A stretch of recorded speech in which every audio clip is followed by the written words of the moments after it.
Welcome, welcome! It's my dog with the TexasSpaceNavy bringing you another Star Citizen video. I know, it's been a few days. I've been kind of taking a break here and there. Work's been really kicking my butt, holiday season and stuff.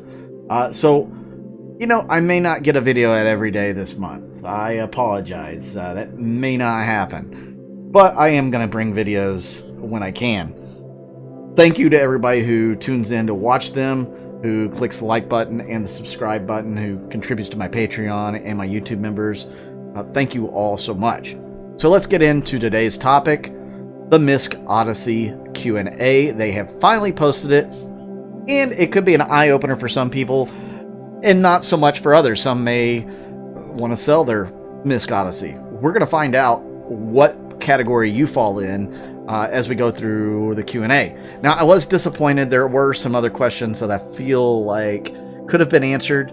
There's going to be a lot of stuff that's kind of left in the ether, so to speak, that they didn't really go into much detail on, and it was a little disappointing. But we'll just have to deal with it and hope that they do some more answers to questions you may have for the MISC Odyssey. Let's get into question number 1. What materials can the Odyssey refine? And does refined material go straight to the fuel tanks or the cargo bay? So their answer was, the Odyssey can refine quantanium and hydrogen into fuel. The refinery solely, keyword solely, exists to extend the ship's range. So refined fuel goes straight into the fuel tanks rather than the cargo bay. So it's a fantastic question that a lot of people had, because they were all like, hey, maybe I can take my prospector, which they'll get into that here in a minute. The Odyssey is the Odyssey able to refine materials from other ships, such as the ore bags from the prospector? So like I said, we'll get into that. It's not planned at this point, as there's no way to feed the onboard refinery other than the Odyssey's own mining arm. So you guys who say this is a mining ship, it's not a mining ship at all, period. Sure, you could take a prospector, you could take it out there, it could mine, it could land, but then what? I guess you could unload the saddlebags into the cargo bay, maybe, if you can move them. I don't know. But it's not designed to be a mining vessel. It is an exploration vessel. They'll go into further detail here in a moment. In a comparison to the Carrack, does the Odyssey have the capacity to conduct jump point mapping and scanning? The Odyssey does not have the ability to scan or map jump points to the same extent as the Carrack. Think about what they're saying there. To the same extent. That means it can still do it, which remains the best current ship for the particular role. So the Carrack is the best ship for mapping and scanning for jump points. It can do it from a longer range, and it can do it better. But the Odyssey is still capable of doing it. It's kind of like a jack of all trades when it comes to exploration, as they will say later on. So in general, all ships will be able to detect jump points, though the Carrack is simply better at doing it, and from a much better or much greater range, as I was saying. So the Carrack is still king if you're trying to use it to map a system or jump points and scanning a system. Actually, Endeavor's probably going to be better at scanning the entire system, but the Carrack is pretty darn good at it. Odyssey is going to be okay at it, and they'll go into further details on how it can be better. So what specialized sensors or scanners, if any, does the Odyssey have? I don't see a dedicated scanning or mapping room or equipment. What tools does it give its crew for exploration and making discoveries? Their answer: there are no dedicated rooms or specialized equipment as default, but that doesn't mean the Odyssey is incapable of performing those functions. A lot of future exploration gameplay mechanics will be driven from stations using MFDs, so the lack of a dedicated room does not stop the activity from happening. However, ships that have dedicated rooms for specific features will have buffs to their abilities as a result. So take the Carrack. It's got a cartography room. It's going to be better at doing that than the Odyssey, without a doubt. So they go on to say, If you want to improve the scanning functionality of the Odyssey, there are multiple ships that excel in the role that will fit within the hangar. Now, this is pretty cool. Such as the Anvil F7CR Hornet, which is the tracker, which could be pretty great at that, and the Terrapin. The freaking Terrapin fits in there. It's not a huge ship by any means, but it's a pretty good sized ship, and it's able to fit in the hangar of the Odyssey. So it could be a really great ship to send out to, you know, do the scanning around the system that you want it to do. All right, let's move on, as they have like a engineering refining area for the MISC Odyssey here. What's the biggest difference between the Odyssey and the Carrack? That's a big question a lot of people have. Is it a Carrack killer? The biggest difference is the Carrack's specialization in various areas, such as jump point scanning and mapping, onboard drones, and repair facilities, and its 3 modular cargo bays that can be outfitted in the future for various purposes beyond cargo. The Odyssey, however, favors a more generalized approach with the flexibility to do a lot of separate roles depending on how you equip it with onboard ships, ground vehicles, and supplies. So the Carrack is still daddy. It's still the king, especially certain roles for exploration.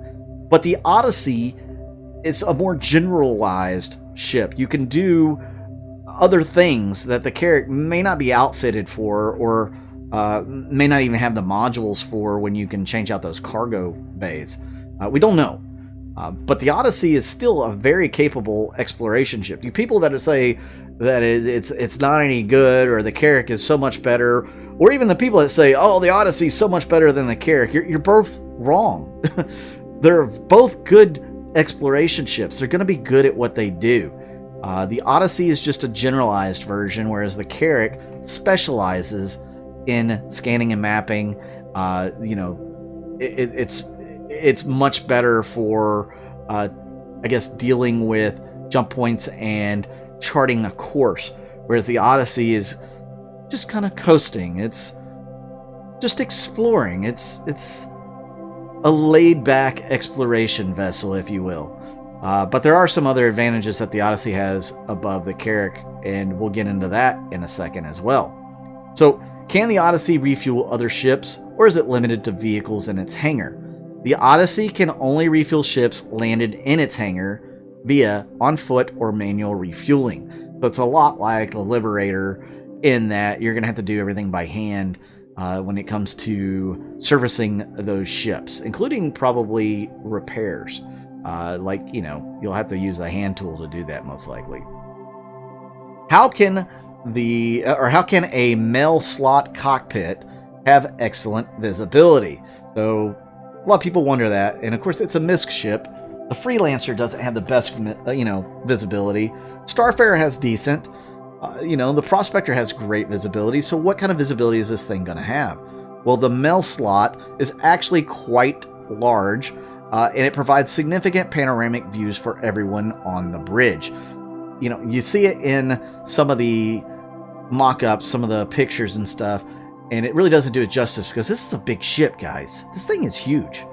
I mean, it's going to be really large. It's bigger than a hammerhead. It's big. Okay, so you're going to have a good view all around.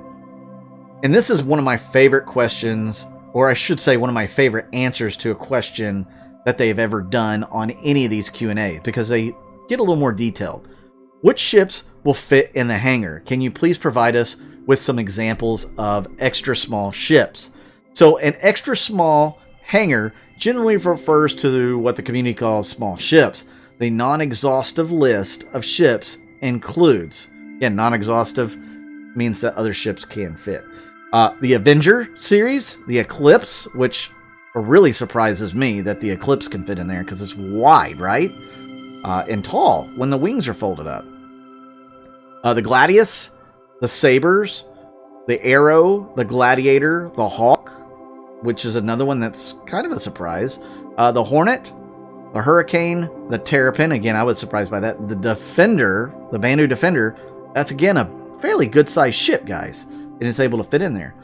The Mustang series, the Buccaneer, the Herald, it's cool. Prospector, which, hey, if you guys do want to take that Prospector out to mine, you can. It's going to have to wait a little while to get everything refined, but hey, you can do that. 100 series, the 300 series, the Aurora, and another surprise in the Blade. So all of those ships will fit in the hangar and can be used in that hangar. That's really cool. Now, ships such as the Vanguard, Cutlass, Freelancer, Reliant, and Cartwall are all too big, and they're considered the next size up. So thank you, CIG, for giving us a decent list of ships that will fit. Gives us a great idea on what we can put in there. And again, it'll give us a better idea on what will actually fit in the Polaris eventually when that thing gets done. You guys thought about that? So, all right. So what are the rings you can see the people standing in the background of this shot? Some kind of Xi'an grav lift? Well, of course it is. I don't even know why this question made it in. This is silly. They even said that it's got Xi'an tech, and this looks exactly like it. So, okay, yeah. The answer was the Odyssey leverages a lot of Xi'an tech in its construction, and the image below shows the main personnel lift. That and the top hangar also use Xi'an tech to fold the roof door into a much smaller footprint than typically would be possible. So yes, this is Xi'an tech, and yeah, it's one of the cooler things that they've added to it. Not a great question to have in our top questions, if you ask me, but hey, I'm not the one who's compiling these or voting on them necessarily. Do size 4 shields on the large ship mean that a new component size category in between large and capital was added? That is a fantastic question. Really good question. So they say capital components are the same as size 4 components. We have 5 sizes in the game, and in terms that are often interchanged. So a vehicle is size 0, small ships are size 1, mediums are size 2, large is size 3, and capital is size 4. So this thing has capital sized ships, shields, whatever. So capital shields, which means it's going to be really tough to crack those shields before you have to try to penetrate the armor. This is a little advantage over the Carrack, which does not have the capital class shields. So keep that in mind. This thing will be able to take initially more damage. Of course, we don't know what the armor is going to be like on this thing. That might be much more advantageous with the Carrack, especially with the armor plates that slide down. So Carrack, less shields, better armor. This thing, better shields, less armor is going to be my opinion. What do you guys think? Let me know in the comments down below. Does it come with a ground vehicle and snub like the Carrack?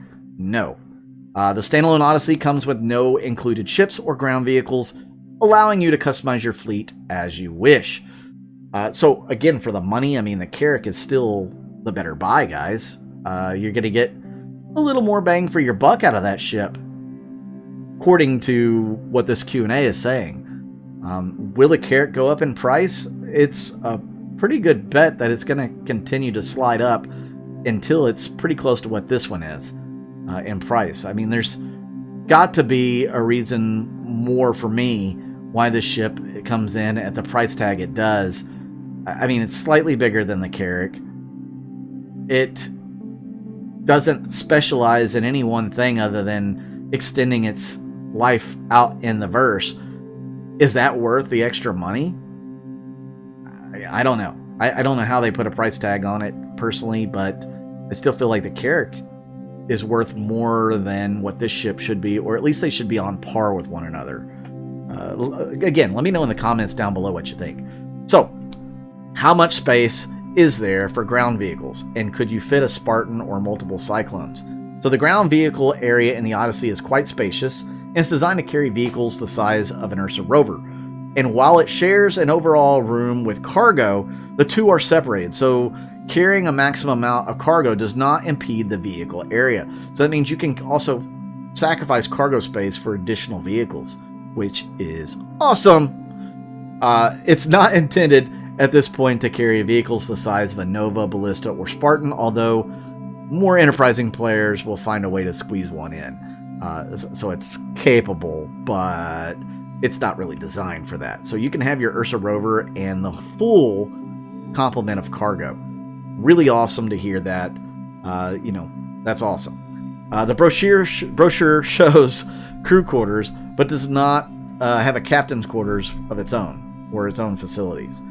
So there's no captain's quarters listed in the ship. So being a non-military design, unlike the Carrack, there isn't a dedicated captain's quarters. However, every crew member has their own quarters, so it's up to the captain to decide which room they like best. So this is something that's kind of new and cool, that, you know, every crew member gets their own quarters. That's something we really haven't seen on any of the ships so far as I can remember. Maybe there are some and you guys can remember them. I don't know. But yeah, I don't remember any ships having that.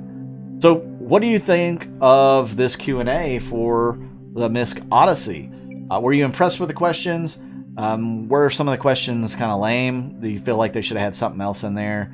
What questions did you wish that they would have answered for you or for us? And, you know, I mean, what do you think of the Odyssey now that they've expounded a little bit on its intended purpose? Are you still feeling a little, do you still have a desire to know more? Or do you feel like, oh, this thing's just not what I thought it was gonna be? Let me know in the comments down below. Please make sure you hit that like button and that subscribe button as well. Really helps me on the algorithm, and it helps this channel continue to grow. I've been trying to grow this channel for the last year and a half, 2 years, and I really do thank everybody who's been tuning in and helping this channel do that. You guys are awesome.